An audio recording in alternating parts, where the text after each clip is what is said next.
we're gonna go through 3 must-dos for healing a diastasis recti. So diastasis recti, or ab separation, is a really common postpartum. It actually is shown in up to 90% of people, depending on what resource you read, that 90% of women during their 3rd trimester have about 2 inches of separation at the linea alba. The linea alba, what is that? All right, let's look at this picture here.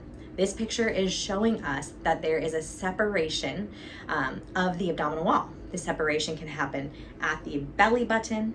This separation can happen below the belly button or above the belly button. Now, postpartum, we want to often close the gap. That's a really common thing. Close the gap, heal your mommy tummy, stop looking like you're 6 months pregnant. These are all the hook lines that people put out there in order to get you to be like, oh yeah, click, I want to heal that. The reality is that the body is going to start to recoil. You're going to get these different supports back by training your core. And now that doesn't actually mean doing like sit-ups or a bunch of ab exercises. You can actually heal this area based on getting different core activations that we're going to go through today. So we're going to talk about 3 must-dos for healing the diastasis recti and what it looks like to heal this area. Now, some people are really concerned that like, hey, they still look 6 months pregnant and they're 6 months postpartum. Why do they still look this way? Well, there's also research that says, hey, maybe it's not just the linea alba that goes from the sternum down to the pubic bone that has been separated, but maybe that there is actual protrusion in the different abdominal muscles. And what does that mean? It just means that those muscles are like very extended and they need to get their integrity back. They need to start healing and training. So what are the 3 must-dos for postpartum diastasis recti healing? Number 1, we want to learn how to activate our transverse abdominis. Check out our previous video on what is the postpartum core and how to start healing that in order to get a further description, but we'll go through this together here today. Activating the lower abdominal muscles means that from this hip bone to this hip bone, you have this muscle called the transverse abdominis. See a picture of the transverse abdominis here. All right, when you contract this muscle, you should feel like a firming under your fingers.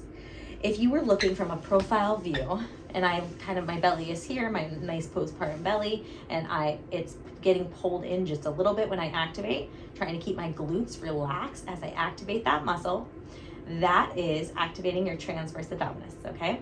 So I'm imagining that if my pubic bone is here, my navel is here, I'm just lifting up just ever so slightly while trying to keep my glutes relaxed and my pelvic floor relaxed. That is starting to drive the contractions and movements through the transverse abdominis. What you don't want to be doing is you don't want to be bracing your entire abdominal wall. When you start to get most of the movement with your obliques, that's going to put more of a separation force up through here and up through the linea alba. We want those forces to be driven through this lower abdominals, and then you can work obliques. But if you get obliques to bear down and work first, you're going to increase the pressure down on your pelvic organs so it can kind of push bladder down and out. I've seen a lot of people that when they do what they think they're doing is their abdominal contraction based on different programs that they've done, they're actually getting more of a bearing down effect. So they're pushing their bladders down and out instead of getting the TA to do the movement first. So working obliques is absolutely essential and important in postpartum recovery and to even heal your diastasis. It's what happens before we activate the obliques that is really important. And that is the lower abdominal muscles, okay? So that's number 1. Number 2 is how to really start healing the diastasis. Well, I am going to give you a demonstration here, and it is very real. It is my own belly that you will see here, and how to start releasing some of your own oblique aponeurosis and some of the fascia through here, that when you can start to relieve some of this tightness and then you start training your lower abs, that can help decrease that separation and help improve the regeneration of the quality of your abdominal wall. So join me here. So here you see my belly, and I am going to use this hand to push my belly towards the middle, okay? So I'm here pushing my belly towards the middle, and I'm feeling some fascial burning, some ripping of my skin when I pull, and that is helping release some of the tension and adhesions through that aponeurosis that have developed over the 9 to 10 months that you've been pregnant. And you can go all the way to the other side as well and do the same thing, okay? You're just helping the tissue move and come and allow that abdominal region to start to heal by stretching some of this out. I've had people where I test their diastasis and then I do some of this type of releasing on them, and their diastasis is completely healed and gone, and all we've done is simply massage some of this oblique aponeurosis. So you can spend about 5 minutes each side, kind of find where it's tight. If it feels rippy, burny, or you feel like little knots in your tissue, stay there, work those out, and allow those areas to start to open so that when you so that you can start to heal some of this abdominal wall quality. Okay, so that is tip number 2. So tip number 1, TA activation, getting those lower abs to fire. Tip number 2 is getting the oblique aponeurosis to really let up and to stop pulling on you so much. This is also really going to help your low back if you're having any low back pain or discomfort. Okay, tip number 3 for healing the diastasis is that we don't want to be doing just like immediate crunches, okay? Once you get the TA activation, you want to start implementing that through your life.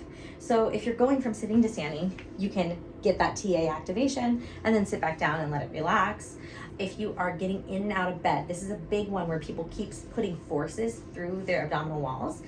You might get something what's called coning. So here is what it will look like, okay?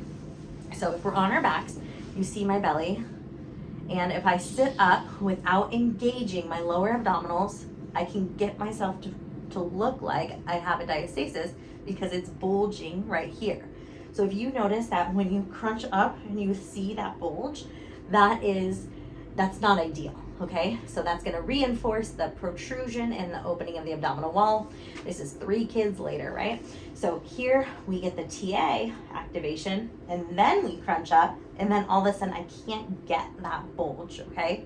You see the difference, right?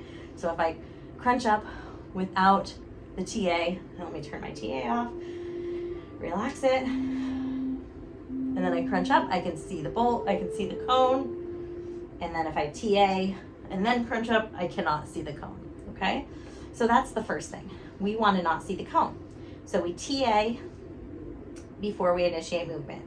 Now, a lot of times you might even have your baby on your chest, and then you want to just go directly into like a crunch or sit-up position out of bed. That's going to put a lot of force through that linea alba and not allow that healing to fully take effect. So let's roll to our sides. Even though we're not pregnant anymore, still do that TA. You're exhaling to decrease the pressure. You can check out some of our videos about pressure management, and I'll drop a link in the show notes here. Pressure management, and you TA as you go into that side position, and then you'll push yourself up, and that's going to help protect that diastasis even a year postpartum. That's how we want to be getting up if our core hasn't fully been healed or restored. And so I briefly talked about the exhaling with the movement. Exhaling is going to help decrease the pressure, allowing the abdominals to fully engage and integrate to really heal that. But if you're crunching up without engaging, then you're going to be really putting a lot of force on these tissues, not letting them fully heal. So ideally postpartum, we're letting these tissues fully heal, and this could take a year or 2 years. Now, let me tell you something. Say you're like, I'm so blown out. My diastasis is so big, I need to get surgery. Of course, surgery for a diastasis is an option, especially if you have a hernia. Insurance might cover it if you have an umbilical hernia where your belly button is popping out a little bit. And if that is the case, you can always go that route. That would be for aesthetics, and you can do that if you'd like to. What is very important though is even if you go that abdominoplasty route, or you get a tummy tuck, or you get some kind of cosmetic restoration of the abdominal wall, you want to ensure that prior to surgery, you develop the function, the appropriate function of these muscles because you're gonna have to get it postpartum, you're gonna have to get it post-surgery. And so it's really nice to get it before surgery, because usually you can get a lot more coordination and contraction prior to surgery. But again, you're gonna have to get that post-surgery as well, just making sure you have the right activations, because everything is gonna feel very tight post-surgery because of all the scar tissue and tightening that they do of the tissue.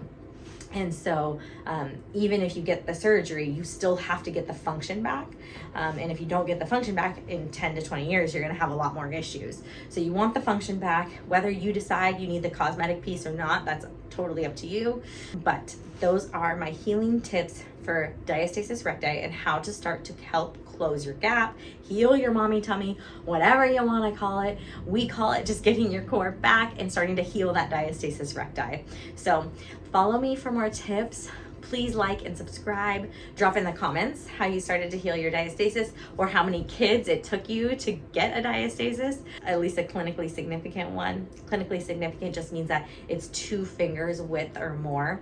And I'll do another video on how to measure your own diastasis. All right, take care. Thank you for joining me today.